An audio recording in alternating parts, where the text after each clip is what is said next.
Coming up on LUTV News, how professors have been adapting to online teaching this year because of COVID-19.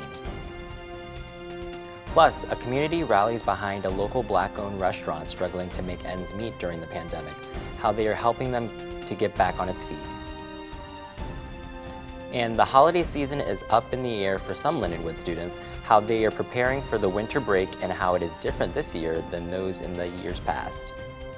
Those stories and more on LUTV News.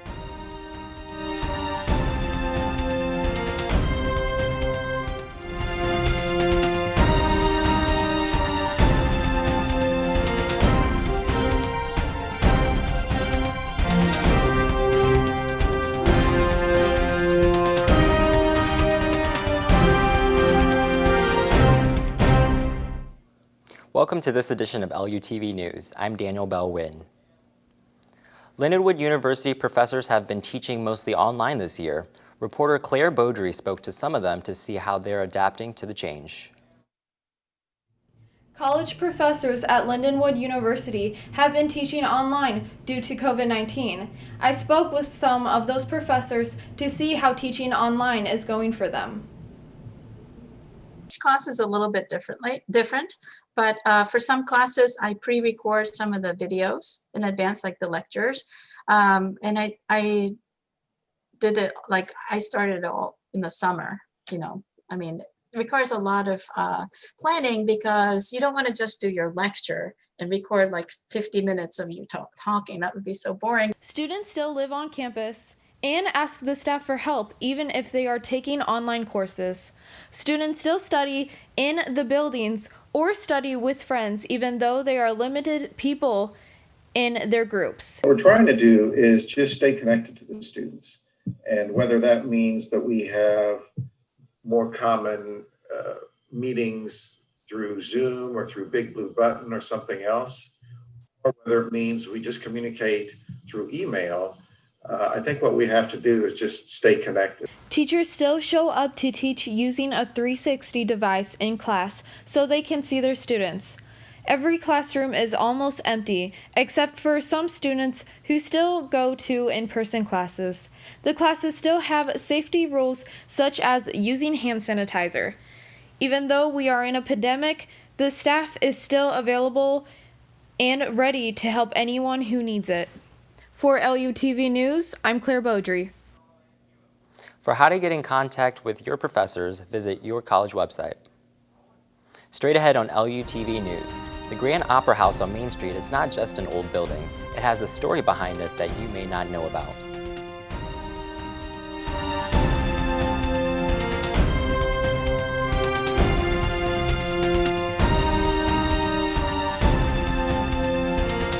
At risk for coronavirus.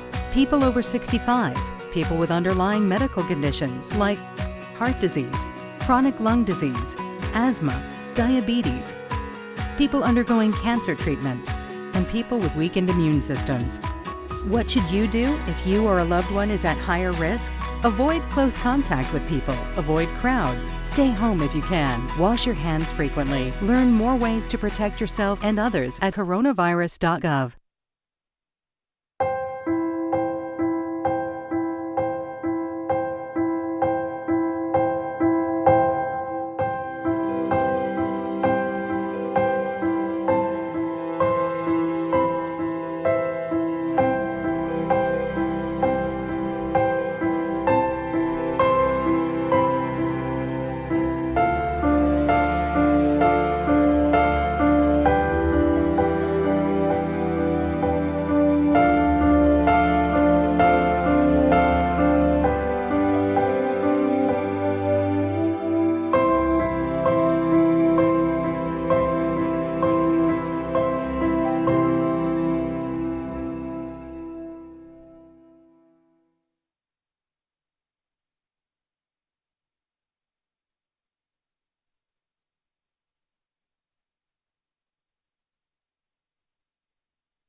My mother was always very familiar with her neighborhood, but one day she stopped at the stop sign for much longer than usual. And she didn't know whether she should go forward or turn, and she wasn't even really sure where she was at. It was very unsettling for her. I felt so much better after my son told me, Mom, I don't want you to worry or be afraid. I'll be there for you and we'll figure it out.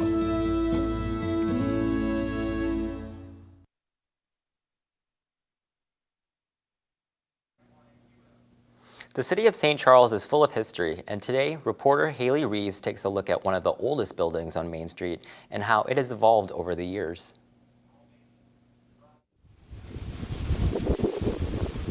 The Grand Opera House was built between 1860 and 1870 by a man named John C. Middleburger. In 1880, a huge fire happened and destroyed a lot of the building. They came back along in 1881 and rebuilt the Opera House in its original form. John Middleburger put his store back down here, and the Opera House operated from 1881 until 1927 or so, we believe.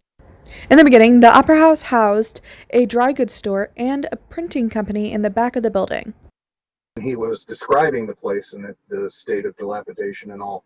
I guess one of the things that really hooked my interest is that he said, there were these playbills that hadn't been, that were from productions decades old, still hanging on the wall. At some point, 20 years later, I had stopped at a antique store, flea market type thing, and saw a playbill for this theater, a framed copy from, I believe, the 1920s, starring an actor named Forrest Tucker. The Grand Opera House, also used to be known as the Famous Opera House, has been operating for 83 years and is now operating as a banquet hall with no signs of being demolished anytime soon. I had looked into this venue on Main Street in St. Charles to see if it was possible to use it for plays and such, and found out that it was way past the point where they could fix it. Something about that stuck in the back corner of my head and has lived there ever since. In 1995, the building got in a bunch of disrepair. It was really, so it basically sat empty upstairs from 1927 until 1995. So the owners back in 1995 came in and refurbished the whole building. Grand Opera House Banquet Center, am on the main floor. The banquet hall that it is now has been here for 10 years. This is Haley Reeves for LUTV News. For more information, check out the Opera House's website at obanquets.com. The number of Black-owned businesses in America declined by 41% between February and April of this year. That's according to the Federal Reserve Bank of New York. I took a look into how a Buy Black movement is gaining traction and how one local Black-owned business was recently awarded $25,000 from Discover Bank. Steve's Hot Dogs has been slinging up gourmet hot dogs in the Tower Grove East area for the past 11 years. The owner, Steve Ewing, announced in February that the shop would be closing for good because of declining sales, but overwhelming amounts of support from the community prompted Ewing to reopen with the help of new investors. We announced that we were closing, and in that week, we did record sales every day for an entire 7 days leading up to the closing. We got reopened, and we started out with a bang. People were excited, we were back open, and all that, and then COVID hit, so. After the restaurant faced new challenges with COVID restrictions, Steve Ewing received surprising news that made business operations much easier. Steve Hot Dogs was recently awarded $25,000 as a result of the Eat It Forward program through Discover Financial Services, dedicated to helping Black-owned restaurants.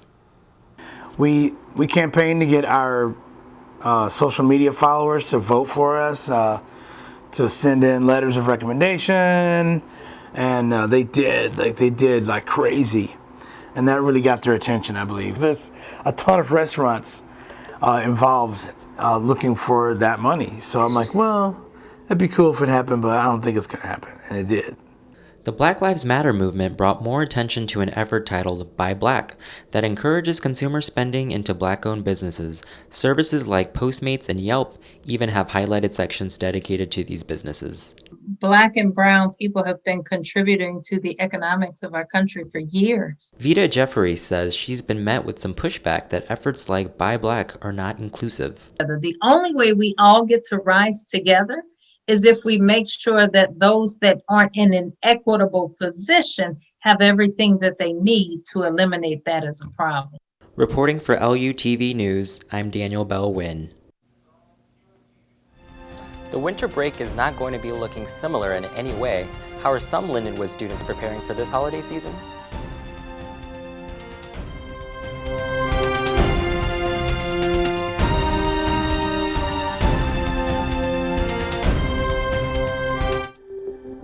This is Jaina, into the future. Do you remember back when I was in 7th grade? Anything that I would do, she would make fun of me, she would laugh at me, she would talk to her friends and whisper. I grew up to be more independent and love myself and just be a little bit more confident. Aw, I'm like a little tearing up right now.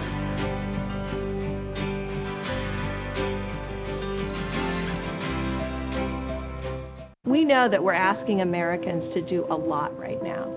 So we're asking everyone to be selfless for others so that we can protect those who are most susceptible to this virus. A question I often get asked is why should young people care about the spread of coronavirus?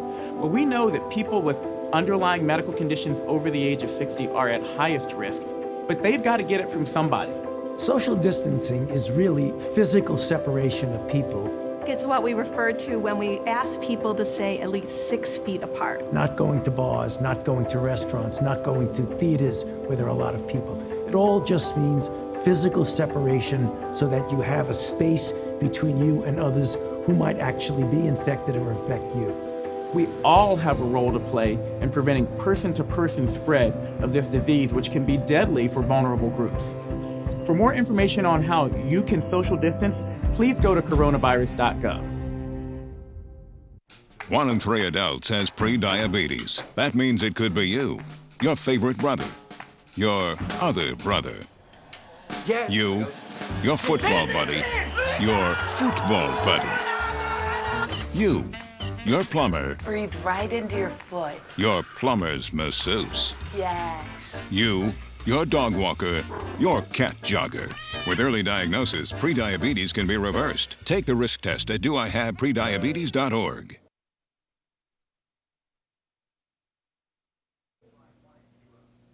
The pandemic is putting international students' plans to return home this holiday season on hold.